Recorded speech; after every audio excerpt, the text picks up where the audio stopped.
Live from downtown Macon, this is WGXA News live on YouTube.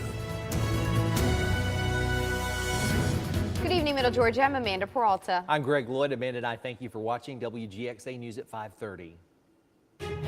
Our Skywatch weather team is tracking the threat of severe storms across Middle Georgia this evening and tonight. Meteorologist Ryan Miranda joins us now to let us know where the storms are and when they could arrive here. And Greg, Amanda, we are tracking for a line of thunderstorms that will be moving through. We do have a severe thunderstorm watch that's in place for most of Middle Georgia. This means the conditions are favorable for severe storms to be forming until about 9 o'clock tonight. So you definitely want to stay weather aware. Tracking some of the storms right now. They're already knocking on our doorstep. Most areas are dry, but here's the line of thunderstorms that's beginning to approach. We have a severe thunderstorm warning that's in portions of Jasper, Putnam, and Hancock counties until 6:15. These are for damaging winds that could knock down some power lines or trees, but even outside of that, we have heavy downpours, frequent lightning strikes, and these will be continuing to move south and east as a wider view showing this line that's stretching across Bughead towards Covington along I-20. We even do have a severe thunderstorm warning with that pink background over Noonan. That's for some particularly high winds that could be causing a lot of damaging structures, and that could knock down some trees and power lines as well. So timing it out over the next few hours, by 8 o'clock or so, they begin to move down through Middle Georgia, even could be unsettled through the overnight hours as well. So it's not just this one line moving through. It'll be some severe storms that'll be rolling through tonight and even could be into tomorrow as well, with some heavy downpours and that frequent lightning, of course, that damaging wind threat as well. When things begin to clear out, I'll show you when it does, coming up in the Skywatch weather 10-day forecast. Greg? All right, Ryan, thank you. Keep up with the changing weather conditions. Just download the free WGXA weather app. You can scan this QR code to download it straight to your smart device. Ryan brings us the 10-day forecast in just a few minutes. Breaking news, former President Donald Trump entered a not guilty plea today to the new charges brought against him. He appeared in federal court this afternoon after being indicted for a third time, this time on charges that he tried to overturn the 2020 election results. We have team coverage from both Scott Thuman and Atra Elnashar in Washington. And we start with Scott, who explains where things stand now for the former president and what he faces in the future. Insurrection against Donald Trump. While outside, the antics and action inside, the legal strategies were taking shape. Prosecutors say they have mountains of damning evidence, witnesses, and documents. So how does Trump's team plan to counter? First, the timing of it all. Election season. Famed defense attorney and author of Get Trump, Alan Dershowitz. It does constitute election interference, even if it's not intended to be election interference. The effect is to influence the election by denying Trump the ability to campaign. A top Trump complaint posting, why didn't they bring this ridiculous case 2.5 years ago? They wanted it right in the middle of my campaign. That's why. Hence, the desire by Trump's team to delay as long as possible, as they requested, so far unsuccessfully, in the Florida classified documents case, to push it until after voters pick the next president. The prosecution wants to move it more quickly than it should be moved, and the defense probably wants to move it more slowly than it should be moved. Actually, if this was not an election year, the trial would probably occur in October. Right before the election, but that's not going to happen. Then there's free speech. Was Trump just expressing his belief in a rigged election? Our defense is going to be focusing on the fact that what we have now is an administration that has criminalized the free speech and advocacy of a prior administration. But can prosecutors prove Trump's intent? I have come to believe that he knew well that he had lost the election. What I think is important is the government has assumed the burden of proving that. And they're going to have to prove that beyond a reasonable doubt. And then, of course, there is the venue itself. Washington, D.C., not exactly Trump territory regarding potential jurors. Dershowitz suggesting the case be moved to Virginia or West Virginia, where there would be fewer, quote, Trump haters. In Washington, I'm Scott Thuman. Thank you, Scott. And tonight our team coverage continues with how the former president is not shying away from the campaign trail nor talking about these indictments. So far, the indictments have helped him in the polls, but tonight, Atra Elnashar explains how mounting legal troubles could possibly work against him. To understand how former President Trump's legal troubles and presidential campaign are colliding, look no further than his merch store. Not guilty mugs and shirts marketed to his supporters who don't appear to be breaking from Trump despite a long list of criminal accusations against him. A recent New York Times Siena poll, which was taken just a few days before news of Trump's third indictment, shows Trump in a dead heat with President Biden when respondents were asked who between the two they'd vote for if the election was today. They're trying to find something. All them indictments ain't even worth it. Whether there's truth to it or not, that's for the courts to decide. As Trump is accused of more crimes with a potential fourth indictment coming from the state of Georgia, court proceedings could throw a wrench in his campaigning schedule. Here's what it looks like so far. Next Tuesday, Trump's got a campaign event in New Hampshire. The first GOP debate, which he hasn't yet committed to, is August 23rd in Milwaukee. On October 2nd, the trial begins for New York Attorney General Letitia James's civil fraud lawsuit against the Trump Organization. January 15th marks the start of a second defamation trial against Trump in which E. Jean Carroll seeks new damages. It's also the day of the Iowa caucus.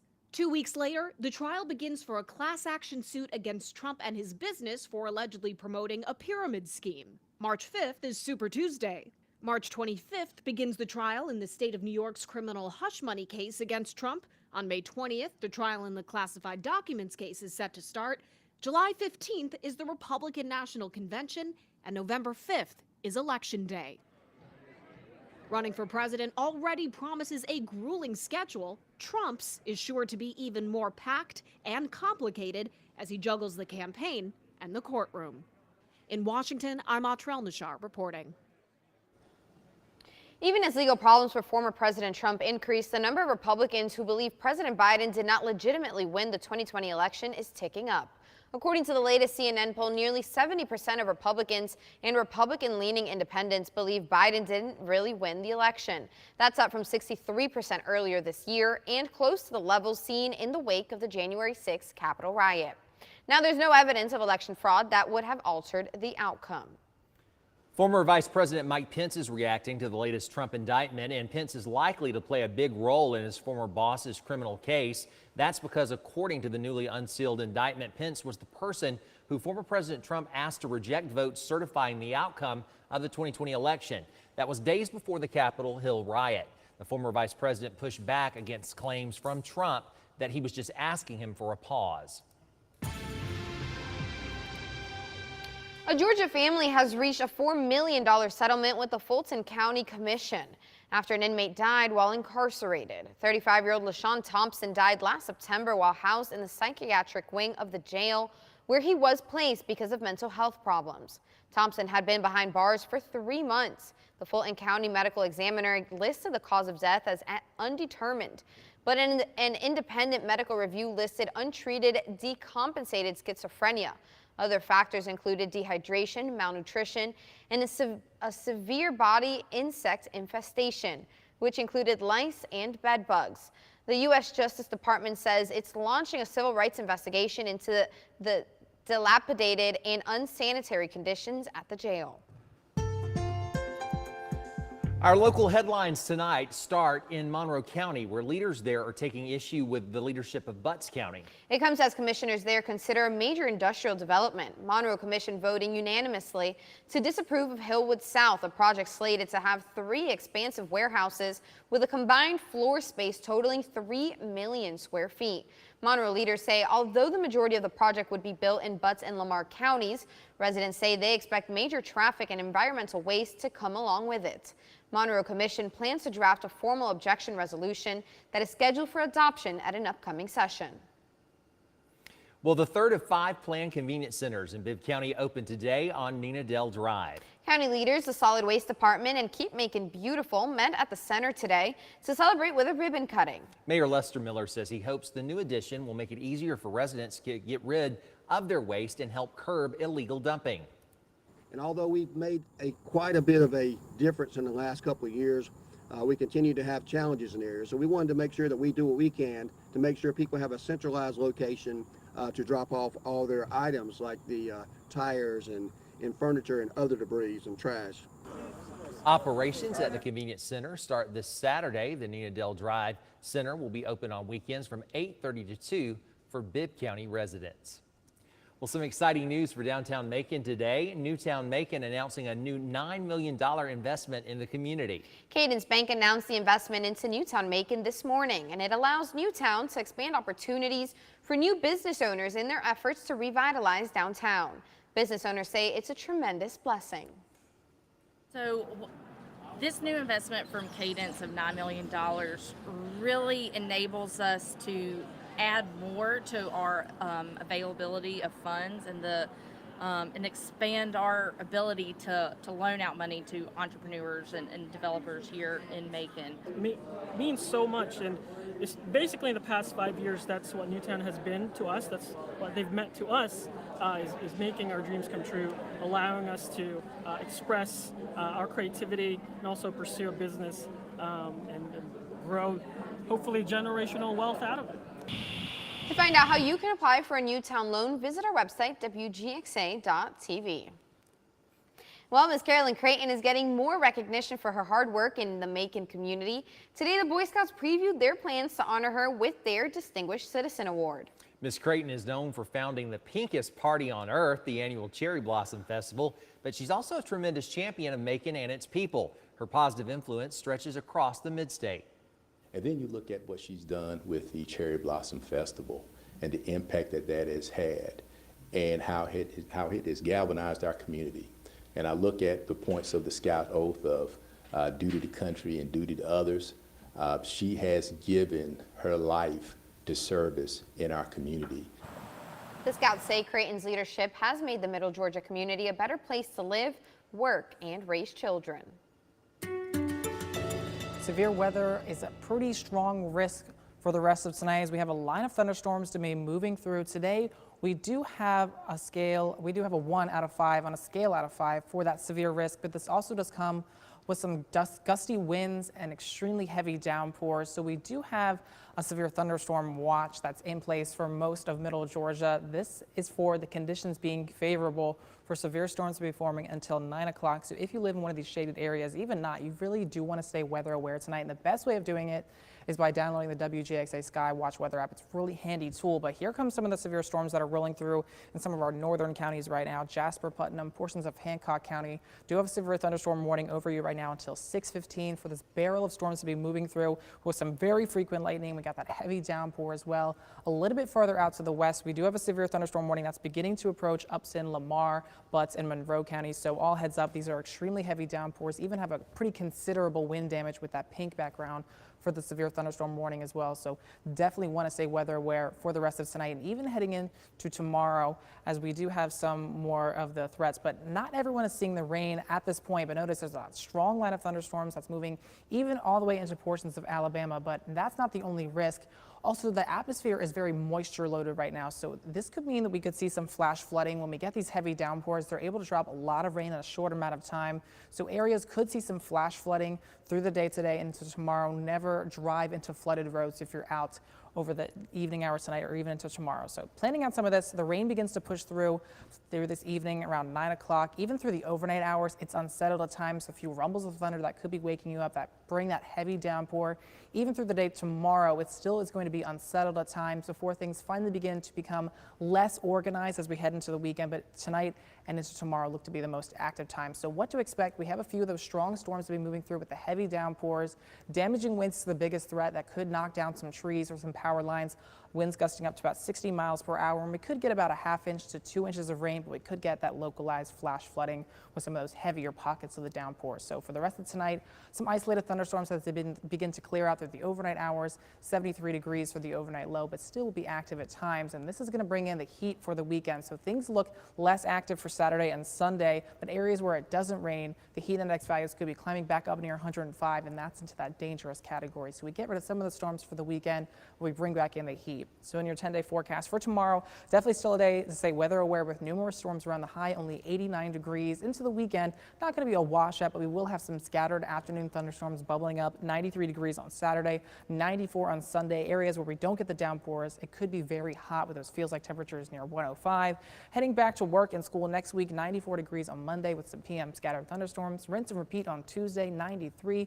Wednesday, a few more PM storms around 93 as well. And next Thursday, it looks like we'll have a few more scattered thunderstorms with a high of 95. So lastly, here's your Harrison's Body Shop Fish and Game forecast. Peaks at excellent at 5 a.m.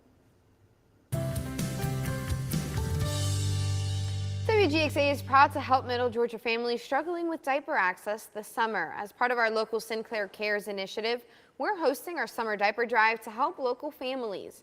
You can help make a difference by scanning the QR code on your screen to make a financial donation, or you can head to one of the 7 donation bins found at Kroger locations across Middle Georgia and Vineville Baptist Church to drop off diapers. All proceeds will stay local and benefit the Colby Center right here in Macon. Hey everyone, I'm Gary Thigpen. I'm here again today at All About Animals in Macon-Bibb County. I'm joined again today with Lisa and Frank. And we got a special girl we're going to talk to you about today. Who are we presenting today? We have Sammy, and we took her to an adoption event around the July the 4th holiday, and I fell in love with her. She let us decorate, you know, we put on some like little July the 4th things on her, and she literally had the best time, but we don't know why nobody adopted her. Yeah, that's sad because she's such a sweet baby. Now, don't let the name fool you, Sammy. It is a female. And she's, how old is Sammy? About 6? She is about 6 years old. Okay. So she's an getting more dog, older, yeah. Absolutely. And very calm. We really want her to get a home. We don't want her to grow old here at All About Animals. And we promise she is the best girl. She really is. Yeah, you can see how very sweet she is. So, guys, if you would like to adopt Sammy, how would they go about doing that, Lisa? Please send us a message on Facebook to adopt this amazing girl. All About Animals Rescue. Just say, hey, I saw Sammy on TV. That's right. I want to meet her, and one of our volunteers will get back with you as soon as possible and set up that meet and greet. All right, let's go ahead and do that today. Let's find Sammy a really good home. Thank you so much, Lisa and Frank. Thank you. We appreciate it. Well, golfers at a course in Canada might be keeping closer watch over their clubs these days. Video shows Amanda a bear on the 13th hole doing more than puttering around, as CNN's Jenny Most reports. Forget bear cubs. Oh my God. We're talking bear clubs. A golf club stealing bear. It happened on the 13th hole at Westwood Plateau Golf Club outside Vancouver, Canada. The bag belonged to Jerome Gignac.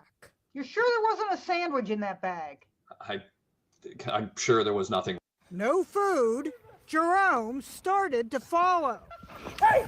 But the female bear dragged his bag down a ravine. The good news. I got really lucky there. All the clubs were dumped out. The putter was still in there just as it went over the edge, and it fell out just at the edge of the ravine. So all the bear got was a dozen balls and a bag of teas. The bear is still right there. God, hey! No! Hey! Golf Digest called it the wildest horror movie of the summer, making Golf Bear the new cocaine bear. The bears at this course are nothing to sneeze at. 2 years ago, a bear got teed off at golfers and tossed their ball back at them. Oh, that's hilarious! Jerome was unable to retrieve his recently purchased bag, but Golf Bear must have been bummed. It wasn't Yogi Bear's picnic basket. Bears are apparently par for this course.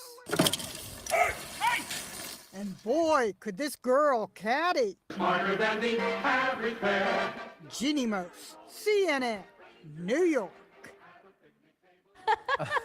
What my? Could you imagine? So I've been golfing a few times. I'm not by any means a golfer, but I have. Same. Yeah, I've been out to the course a few times with friends. But if I saw a bear, and I'm again not a master golfer, so I'm usually the one in the golf cart, and the bear came up, I'd be like, just take it. I wouldn't even try to like yell. I'd just be like, let's drive the golf cart away. And did you see Jerome not only didn't go away, he's going after the bear. I'd say, no, yeah, you can have that. Take it. I will get a new golf bag. It is okay. Yeah. That's right. I'm not that much of a man to do that. Ooh, I'd be scared. I'd be sweating. No, just means you're smart.